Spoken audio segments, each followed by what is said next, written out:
नमस्कार, मैं भावना ठाकुर और आप देख रहे हैं कोहराम लाइव। आप सभी को गणतंत्र दिवस और सरस्वती पूजा की हार्दिक शुभकामनाएं। झारखंड के गवर्नर रमेश बैस ने कहा कि राज्य सरकार ने गुजरे 3 सालों में जन कल्याण के अनेकों काम को पूरा किया है, कई नई योजनाओं की शुरुआत की है। सरकार ने विशेषकर गरीबों, कमजोरों, पिछड़ों और अल्पसंख्यक महिलाओं की जरूरतों का पूरा ख्याल रख विकास के लक्ष्य को तय किया है। मौका था राजधानी रांची के मोरहाबादी मैदान में आयोजित गणतंत्र दिवस के मुख्य समारोह का। गवर्नर रमेश बैस ने यहाँ झंडोत्तोलन किया। मौके पर मुख्य सचिव सुखदेव सिंह, डीजीपी नीरज सिन्हा, गृह सचिव राजीव अरुण एक्का सहित राज्य सरकार के कई छोटे बड़े अधिकारी मौजूद थे। समारोह में उत्कृष्ट कार्य करने वाले सेना के अधिकारी, पुलिस के जवान और अधिकारियों को सम्मानित किया गया। इस अवसर पर कारगिल युद्ध में प्रयोग की गई बोफर्स तोप को सेना द्वारा दिखाया गया। यह आकर्षण का केंद्र रहा। टाना भगत की टोली द्वारा झांकी प्रस्तुत की गई। वहीं सरकार के विभिन्न विभागों द्वारा झांकी के माध्यम से लोगों को योजनाओं के बारे में बताया गया।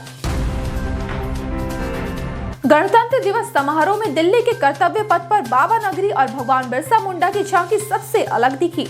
भगवान बिरसा मुंडा की प्रतिमा को झांकी के सबसे अगले हिस्से में रखा गया था। देवघर का बैद्यनाथ धाम देश विदेश में मशहूर है। ये 12 ज्योतिर्लिंगों में से एक है। बिरसा मुंडा ने 19वीं सदी में अंग्रेजों के खिलाफ लड़ाई लड़ी थी। इन्हें झारखंड में भगवान माना जाता है। इस झांकी में मशहूर सोहराय पेंटिंग भी झलकी। यह पेंटिंग आज की तारीख में हजारीबाग के पहाड़ियों पर गुफाओं में देखी जा सकती है। विश्व प्रसिद्ध बद्रीनाथ धाम के कपाट इस साल 27 अप्रैल को खुलेंगे। बसंत पंचमी के शुभ अवसर पर टिहरी में नरेंद्र नगर के राजमहल में धाम के कपाट खुलने की तिथि तय कर ली गई। तिथि के अनुसार 27 अप्रैल की सुबह 7:10 पर पूरे विधि विधान के साथ कपाट खोले जाएंगे। वहीं तेल कलश यात्रा 12 अप्रैल को निकाली जाएगी। इस अवसर पर टिहरी राज परिवार सहित बद्री केदार मंदिर समिति, डिवरी धार्मिक केंद्रीय पंचायत के पदाधिकारी व बड़ी संख्या में श्रद्धालु मौजूद थे। यह मशहूर बद्रीनाथ धाम उत्तराखंड के चमोली में है। आगरा के सिटी स्टेशन रोड में आज एक बड़ा हादसा हुआ। यहाँ के धर्मशाला में चल रहे खुदाई कार्य के दौरान 6 मकान अचानक भरभराकर गिर गए। दिल दहला देने वाले इस हादसे में एक बच्ची की मौत हो गई। वहीं कई लहूलुहान लोग अस्पताल में हैं। मलबे में दबी 4 साल की बच्ची रुशाली की डेड बॉडी निकाल ली गई। वहीं 3 लोगों को रेस्क्यू कर बाहर निकाला गया। आज सुबह 7:30 बजे के करीब हुए इस हादसे के बाद कुछ लोगों का इल्जाम था कि ठेकेदार की जिद के बाद यह बड़ा हादसा हो गया। मना करने के बावजूद ठेकेदार बेसमेंट की खुदाई कर रहा था। साहिबगंज के सीधो कानू स्टेडियम में आज हादसा हो गया। गणतंत्र दिवस समारोह में करतब दिखाने के दरमियान एक मार्शल आर्ट खिलाड़ी हिमांशु ओझा बेतरह घायल हो गए। मार्शल आर्ट में कई पुरस्कार जीत चुके हिमांशु ने पहले पेट से बाइक पार करने का करतब दिखाना शुरू किया। बाइक चालक के काबिल नहीं रहने के कारण मिस्टेक हो गई। वो पेट के बजाय कमर पर बाइक चढ़ाकर पार कर गया। वहीं माथे पर ट्यूबलाइट फोड़ते वक्त उसके सिर से खून बहने लगा। इसके बाद उसे सदर अस्पताल भेजा गया।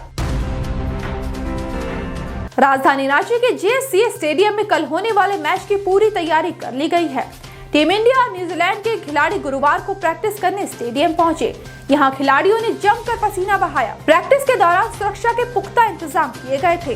प्रैक्टिस के बाद सभी खिलाड़ी होटल ब्लू रेडिशन में लौट गए। मैच को लेकर ट्रैफिक रूट में भी कई बदलाव किए जाएंगे। दूसरे जिलों से आने वाली गाड़ियों के लिए डॉग गेट बनाए गए हैं। 11 जगहों पर पार्किंग स्थल बनाए गए। मैच को लेकर टिकटों की बिक्री शुरू है। T20 सीरीज में टीम इंडिया के कप्तान हार्दिक पांड्या होंगे।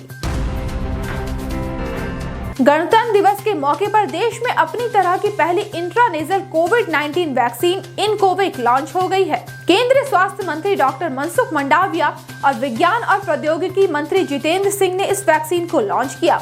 इस स्वदेशी वैक्सीन को भारत बायोटेक कंपनी ने बनाया है।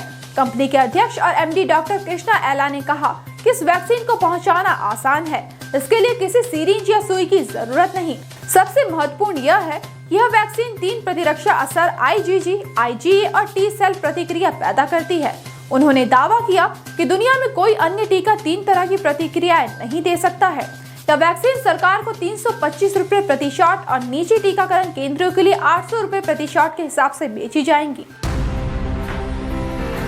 राजधानी रांची में सेवा को स्थायी करने की मांग को लेकर राजभवन के बाहर अनशन पर बैठी अनुबंधित नर्सों में कुछ की तबीयत आज खराब हो गई। पारा मेडिकल कर्मी और आंदोलित नर्सों की तबीयत बिगड़ने की सूचना पर सदर अस्पताल के वरीय चिकित्सक डॉक्टर राजेश कुमार जायसवाल आमरण अनशन स्थल पहुंचे।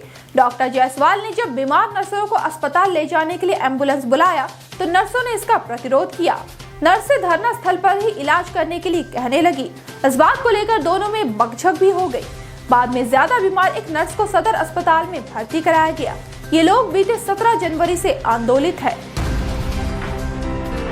टीम इंडिया और न्यूजीलैंड के बीच शुक्रवार से रांची में 3 मैचों की T20 सीरीज का पहला मुकाबला खेला जाएगा। पूर्व कप्तान महेंद्र सिंह धोनी ने मैच के एक दिन पहले भारतीय खिलाड़ियों को सरप्राइज दिया। धोनी ने सभी खिलाड़ियों और स्टाफ से GSCA स्टेडियम में मुलाकात की, साथ ही कुछ खिलाड़ियों को बैटिंग टिप्स भी दिए। BCCI ने इसका वीडियो ट्विटर पर शेयर किया है। ऐसे ही दिन भर की बड़ी खबरों के लिए जुड़े रहिए कोहरामलाइव.com के साथ।